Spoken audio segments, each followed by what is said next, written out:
Hello and welcome to another episode of Growing Up B2B. I'm your host, Delia. I'm the second generation president of Delia Associates, the place where B2B brands go to grow. I'm excited to introduce our guest today.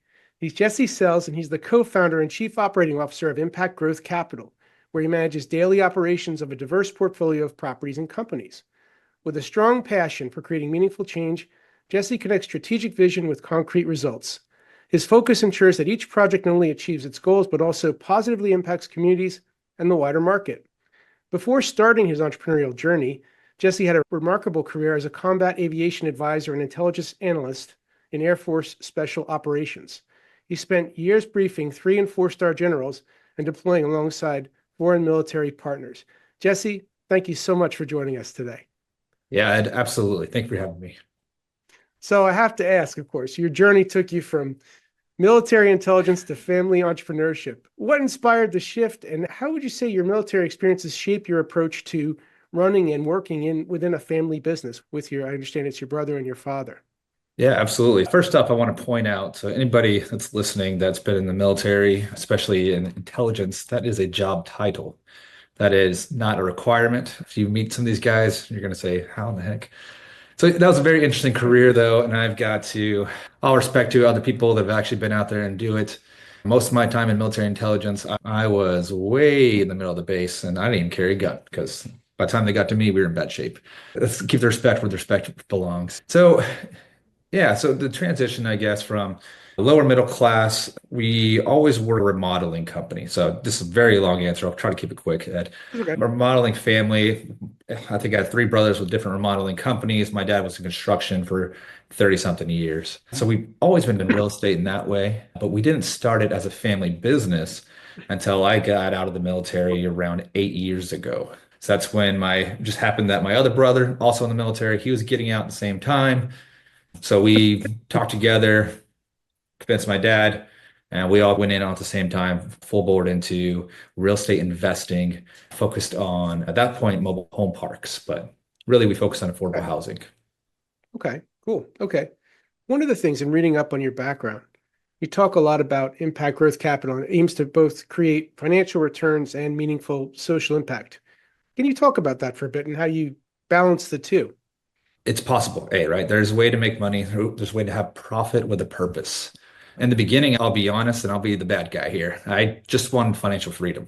I didn't want to grow up or have my kids, which I don't have, but one day maybe grow up the way I did, where we didn't have running water for a while, taking Mm. baths in horse troughs, and having a fire underneath it. So as long as you didn't sit right on top of the fire, you get burned, but if you moved around, you'd be okay. So the water's warm. So I just wanted money, man. I don't know, it's terrible to say. But then as we started investing in these properties, and what happened is we had a few people that something bad happened in their life. And they're just like the 60 something percent of Americans that are paycheck to paycheck.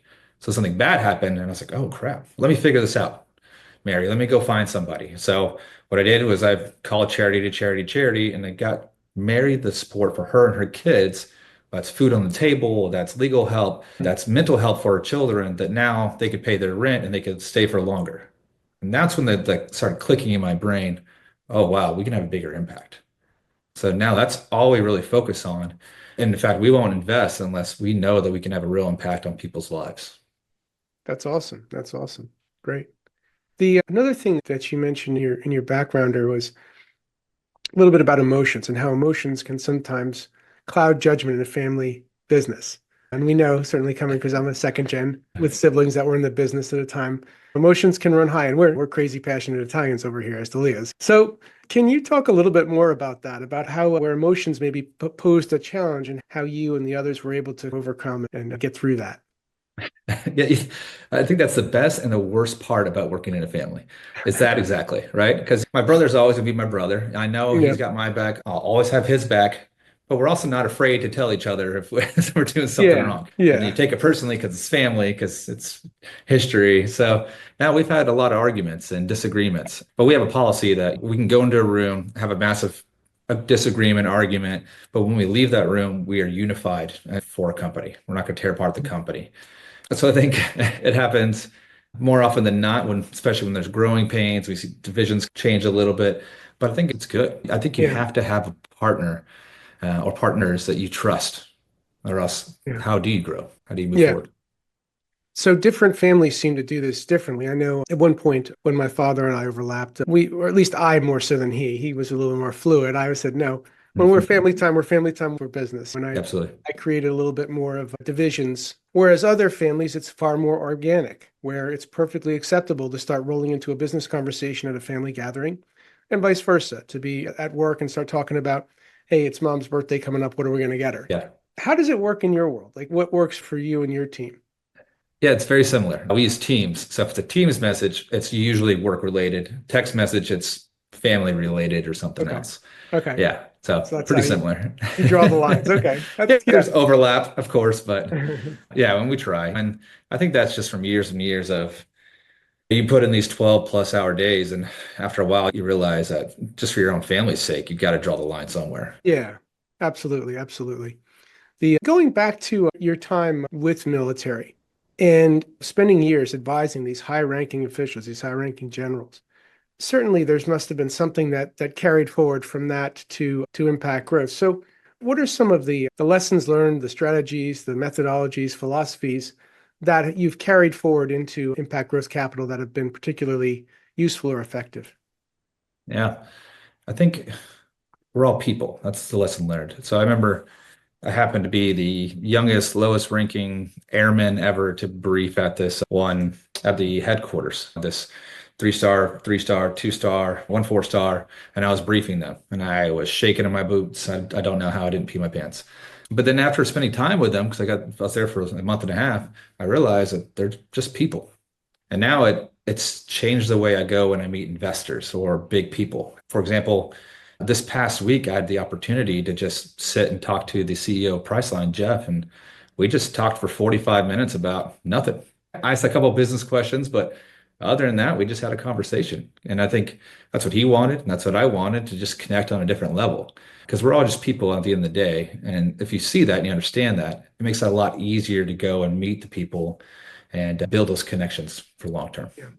Nice, nice. And I found that to be true too. I remember very early in my career, I was paired up with a mentor and, it was like a $120 million company. And I raised the problem thinking, oh, certainly he knows how to solve this one. And he kind of looked at me and goes, yeah, we all have that problem, don't we? And I'm like, wow. Yeah.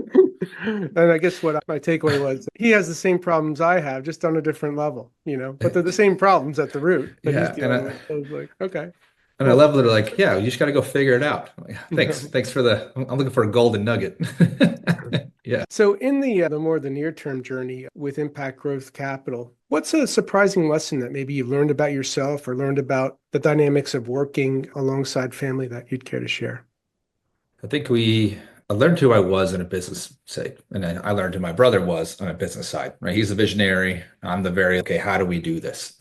Step by step. So that's how I see the world. It's ones and zeros more, Mhm. and why? And then he's a why not guy. So it ends up that it's a good give and take, which is probably why we argue so much about different things, because everything's possible. I'm like, no, it's not. But it's a good where he's pulling me up, and then I'm sometimes pulling him down. And I've learned that about myself is like, I need to be pushed a little bit. I need that somebody to prod me and say, why not? Because no one does that. Who cares what everybody else does? And one Okay. could say maybe he needs you to pull him a little, right? To Yeah. say, you know, Yes, right? 100%. Uh, Yeah. Yeah. which when healthy sounds like the two of you make a very complementary balance. He's going to Mhm. maybe go out on a limb a little further. You're going to pull him back when prudence tells you to, but maybe because he's going out, you're going to go out a little further than your natural instincts would. And somewhere in the middle, the magic will happen, right?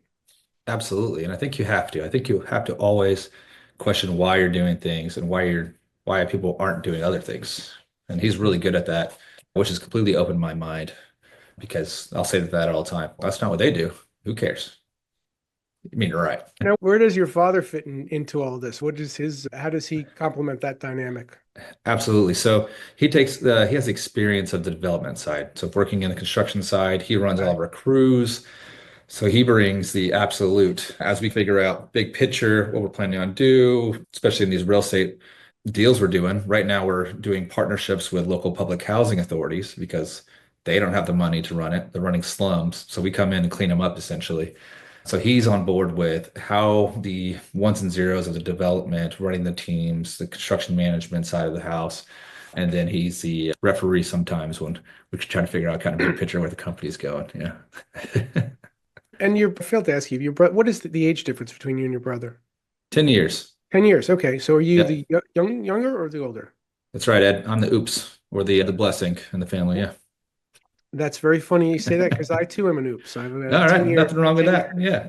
10-year gap between my siblings. Good company. Yeah. So, which also makes for an interesting dynamic working with an older sibling, doesn't it? Because Yeah. traditionally they're supposed to be the higher rank in some Yeah. aspects. Can I turn the tables here? Can I ask you, how long did it take for you guys to work past that older brother, younger brother in the family business, or was it just you and your dad? So it was me and my dad and my sister, and she's The even sister. older. Okay. So I've got about a 15-year gap between my sister and myself. So the growing up dynamic, it was kind of like having a second younger mom, basically. Mm. So in business, I had to be very careful with that relationship because I sure as heck didn't want to mess up that relationship. So it was always with a lot of respect, in which if there was a disagreement, it was handled with a lot of respect from my end. And I think she acknowledged that and appreciated that. And in the end, I'm still her baby brother, Yeah. who's trying to do something, but nonetheless is still her baby brother. So I think that's how we handled it.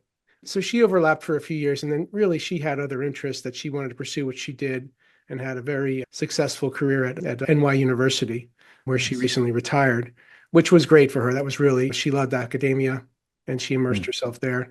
And sometimes you get involved with the family business and you look up and you say, why am I here? How did this Mhm. happen? But she did great things here and she did great things after. But that was the way we pulled it off with a lot of respect. Yeah, absolutely. And I think that's something that a lot of people can identify with. And something we had to work through is being the younger brother. There's still some of that younger brother. Oh, you're the younger brother, or Yeah. there's some deference there. And you got to learn for me, I had to learn how to speak up more and say, no, this doesn't make sense, or this does make sense, or make sure that doesn't carry over too much in the business world. Yeah. Which leads to another point, another topic, which is sometimes challenging in the family business dynamic, and that's candor and transparency. Like a lot of times there's the big elephant in the room, but we don't want to point it out of fear of maybe hurting somebody's feeling or ruffling feathers. But a lot of times being transparent and being authentic and being true is essential in business. Maybe thinking about a situation in your world where that was the case, where you had to be open and honest about maybe a hard conversation that maybe made the difference. Yeah. And I think constantly learning, constantly growing. In the beginning, I would let those build. And I think recently, last year or two, I think I've gotten a lot better about having those a lot more micro conversations about things that those issues and things instead of letting it build into a bigger one that turns into a bigger argument. Because especially with the visionary where we're going down this road, but there's also this road and this road. Yeah, cool, but Yeah, we just got to choose one at some point. yeah, yeah, Um, yeah, absolutely. That's definitely an issue. And I think that goes back to as long as you can fall back on, hey, this is family. Hey, we're going to be, when everybody else leaves, when everybody else is going to go hop to another job, we're still going to be here. yeah, There's that trust that's implicit about no matter what, we're both here for the right reason. We both want to succeed, or our family does. All three of us want to succeed. But it's about how we do it. That's the only disagreement. So I yeah, think it's from experience with other people in the business, sometimes they get feelings hurt and they leave, or I've seen it in other places. I yeah. usually don't have that issue with our employees, but I think as long as everything's based on that and you can focus on the issue, not the personal feelings or the everything else attached to it, it can be healthy. Let's talk about that for a bit more. It's your brother, your dad, yourself. Is that Mhm. effectively the leadership team, or are there other people that play a leadership role in the organization? Yeah, so there are other people that play a leadership role now. Okay. Yeah. So that brings another dynamic, doesn't it? So you've got family members and you've got non-family that are sitting at the table. Expound on that a bit. How do you make that work? How do those people feel included or not, like they missed a piece of the conversation because it happened to happen over maybe a Sunday dinner and Monday Hmm. morning there's something new on the table that they're like, where did this come from? Like, how do you make sure that they feel part of the inclusive as while being not being a family member? Yeah, absolutely. That happens all the time. And I think we try to be really intentional about every Monday afternoon, actually. We all get on a call, all the leadership, talk about what the plan is this week, what the new updates from the week prior, make sure we're all on the same page. Are there any decisions we need to make? Okay, we're all on board, vote if we need to, and move forward that way. Because unfortunately, that happens, especially when right now we're, like I said, we're working with a lot of different public housing authorities. So only a few of us go travel and actually meet the people.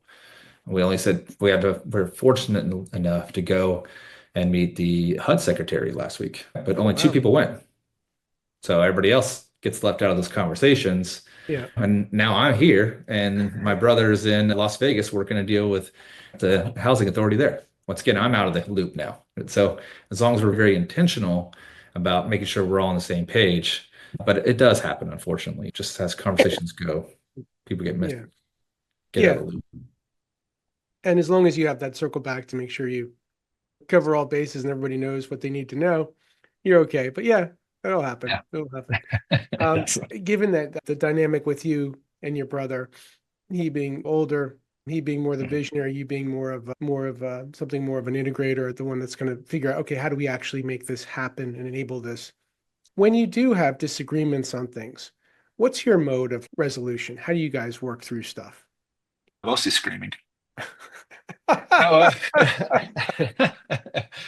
honestly, Uh, what works best for us, and I don't know why, but it's just whiteboarding it out. And usually works best when we're together when we can actually write down things and what our ideas are and how this is going to work and then break it down. And a lot of times we may disagree, but it's just because of the way we're both seeing it. I'll say something and he's imagining a little bit different what I'm seeing, and he'll say something and I'm imagining something different. But when we kind of explain it and write it all down and draw a picture or a million different like squiggly lines everywhere, all of a sudden it's an aha moment. Okay, mhm, this makes more sense. And we get on the same mhm. page and move forward. Cool. So when my dad and I overlapped, we had an interesting method because we're two crazy passionate Italians. It's who was Mhm. more crazy and passionate about the idea. That's who won. So if Yeah. my dad really dug his heels in on something, I'm like, all right, We'll see. but the deal was if you want it, you own it. So Yeah, whatever comes of it, it's on you. And if we've I had some of wanted those. it, Yep. it's on me. And I'm going to own it. If we're wrong, I'm going to own it. And I'm not going to say, oh, I didn't know. No, it's mine. Yeah. That's usually how we. So I was just like, boy, he's really digging his heels on this one. All right, I'm going to give him that one. Yep. But that was, I don't know if it's the best method or book practice, but that's how we did it. And it worked for us. Yeah. And you're not always going to agree. So Yeah. that's Yeah. okay. Yeah. As long as it Uh, doesn't tear apart the company, then you're good to go. Thinking about going back to impact growth for a minute. So, can you talk about something that's going on right now or something recent that you're really proud of for its that community impact that and maybe one that really resonates with you personally, Jesse? Like a big win? Yeah. So again, Brothers is visionary, had this idea to take this nationwide, and I said, "You're crazy." So, him being crazy, he did get to go sit down with the National HUD Secretary, Scott Turner, Frank Cassidy, the Deputy Secretary, last Wednesday, and they agreed. We're going to get a pilot program to essentially, like I said, right? The federal government has 900,000 units. 30% of them, this is a real number, failed their own livability assessment. Oh, They're wow. not even livable units, Oh my but gosh. people are in there. Massive issue. We Wow. estimate around $200 billion needed. The government's not going to pay for that. So now we're starting a pilot program where not only do we go in and we rehab it, maybe we tear it down, redevelop it, but we also give people a blueprint, a guide to get off of the system, right? Step by step. And this is backed by the federal. They want us to do this pilot program. And that's why Sam right now is in Las Vegas. He works through the details of this program. So great for us for our impact, great for us for partnering with the local housing authority and the government. And then on the investor side for us, it's now we get access to the grants, we get access to the subsidies, and then now our tenant is the US government. So not a bad tenant to have. So Yeah, I'm pretty excited about where this can go. that's amazing. That's awesome. Yeah. There's a lot of times when government and private enterprise don't always get it right, let's say, but sometimes Oh they yeah. do. And when they do, oftentimes it's usually driven by private enterprise and it's a home run. And it sounds Oh like yeah, I think so. you're on the cusp of a home run. That's awesome. That's really Yeah, I exciting. think so. That's really exciting. So the opportunity So, here is amazing. So that's getting around to that idea of balancing. Obviously, you're a business and you've got to make money and you've got to be a for-profit enterprise, but you're also trying to bring that social good at every step you take. That's got to be hard. How do you navigate that balance? Like, how do you strike that right balance? Because that's got to be tricky. Yeah, so I think what we do is we separate it a little bit. So we have our fund per se for the real estate side. Then we have a nonprofit.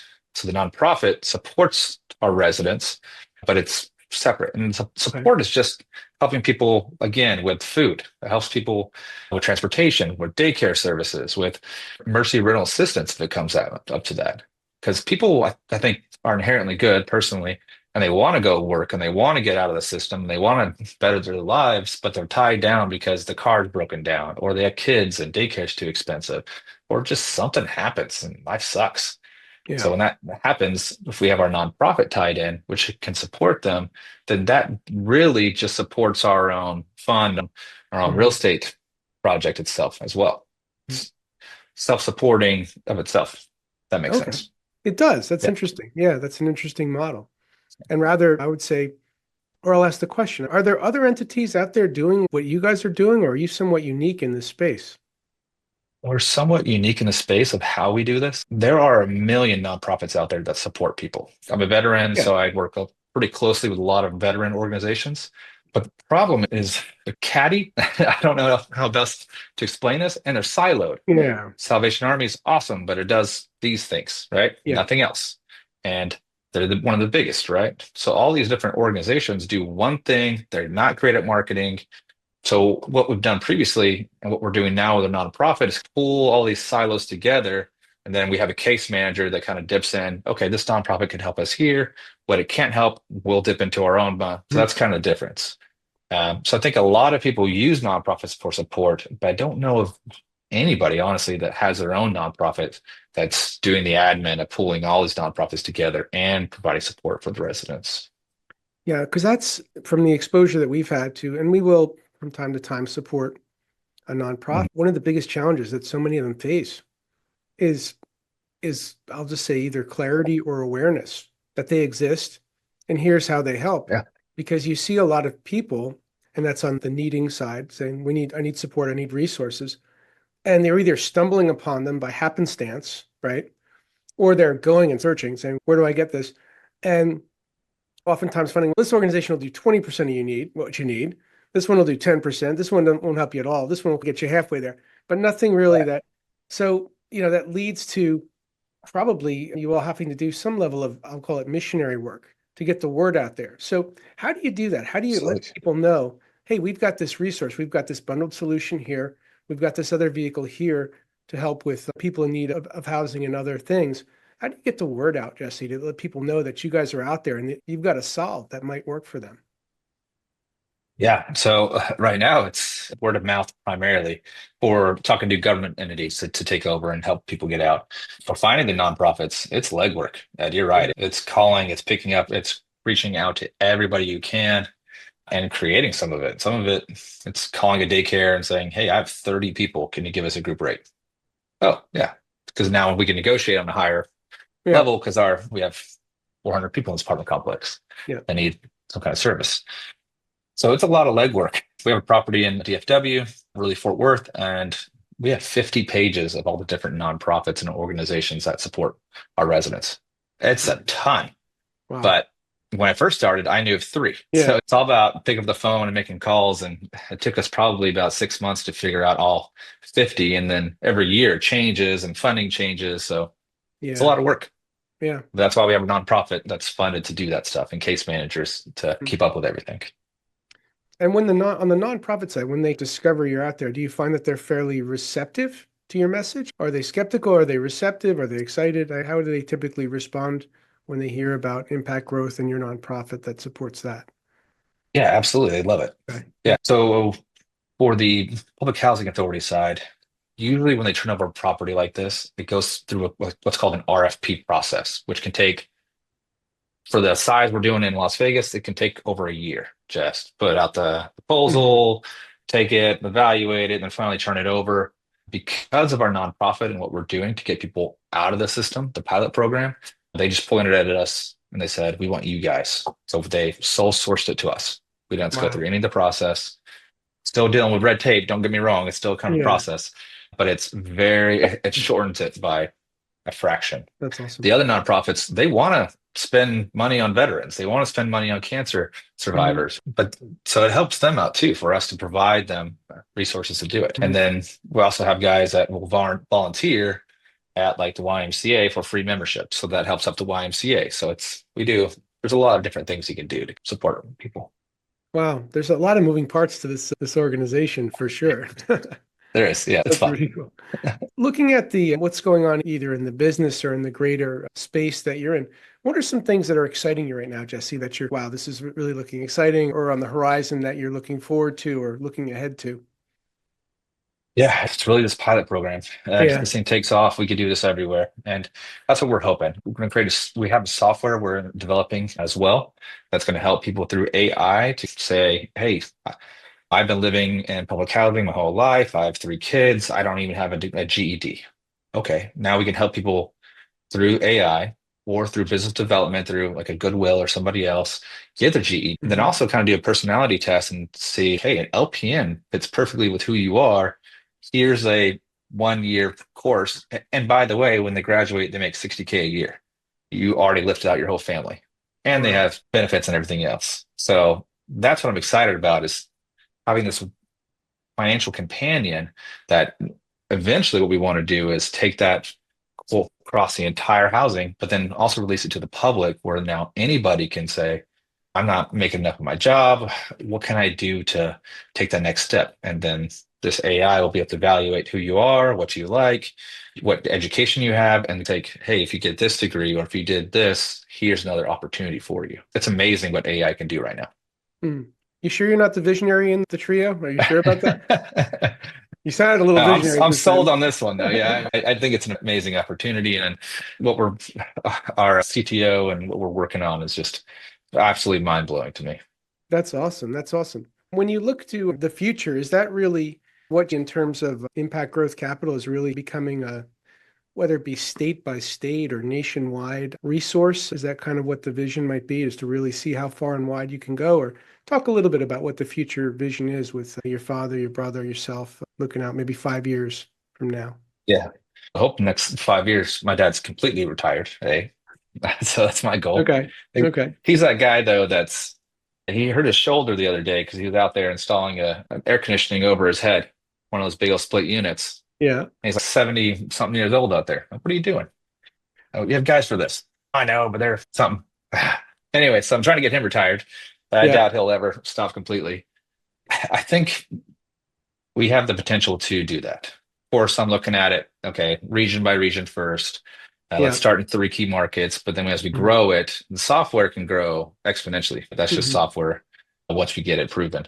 The real estate side, because really what we need to do is have 3 different pieces to do this the right way, because people need the support. So what we want to do is we want to own the real estate, okay? So people have a clean, safe, affordable place to live through public housing or through Section 8 or wherever, with a community center on the site where now they can have daycare services, because that's a problem. People can't drive out to daycare, or it's stupid expensive.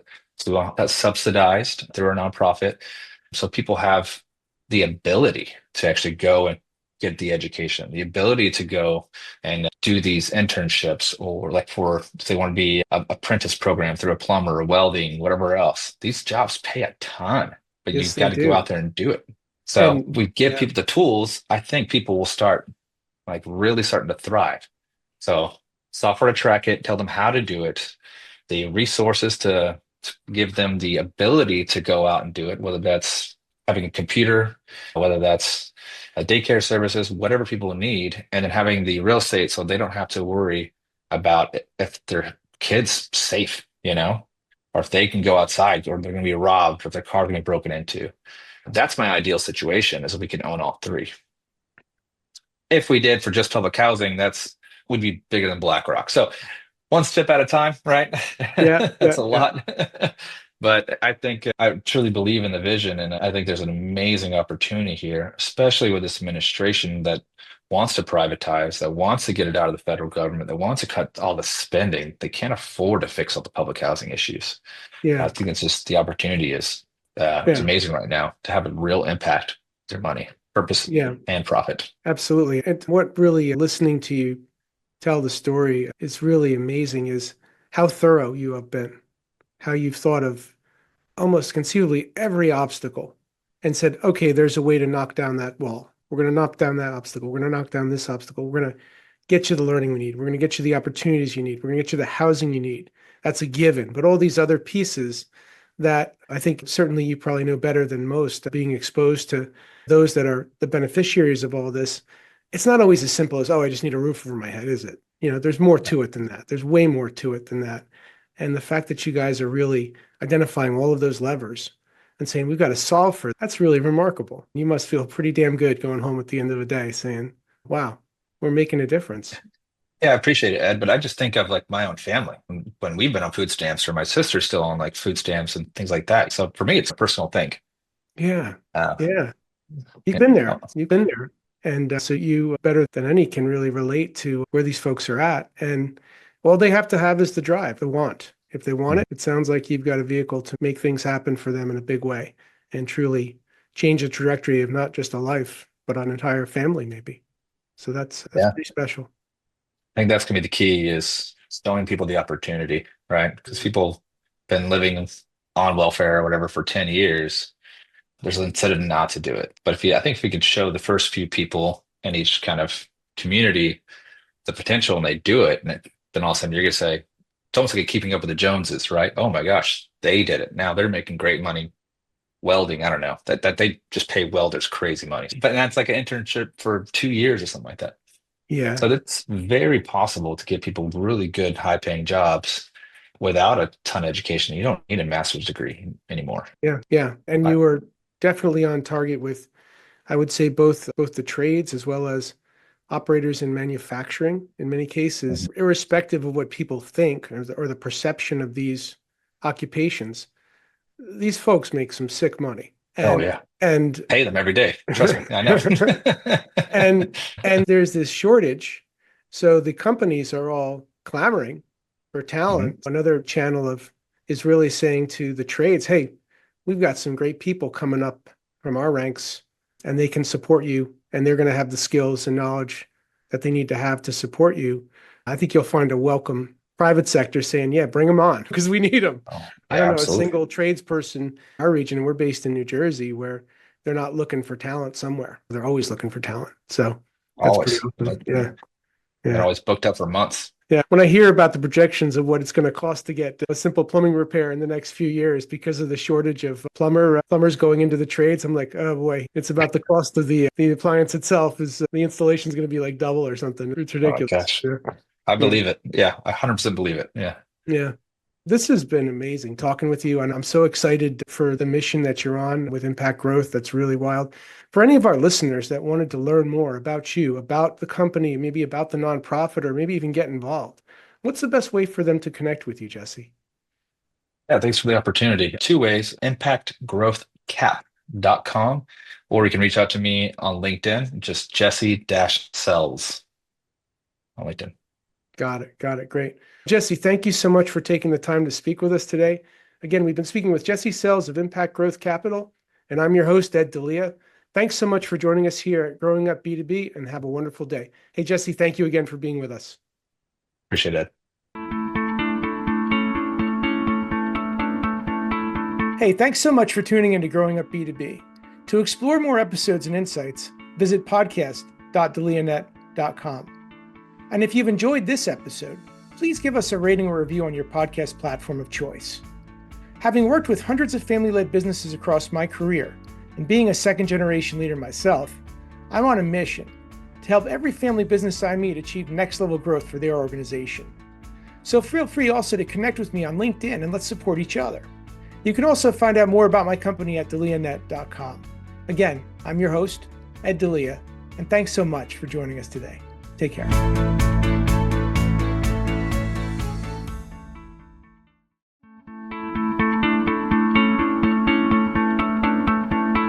Hey, thanks so much for tuning into Growing Up B2B.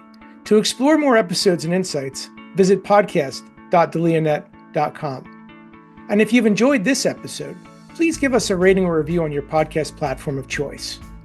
Having worked with hundreds of family-led businesses across my career, and being a second-generation leader myself, I'm on a mission to help every family business I meet achieve next-level growth for their organization. So feel free also to connect with me on LinkedIn and let's support each other. You can also find out more about my company at delianet.com. Again, I'm your host, Ed Delia, and thanks so much for joining us today.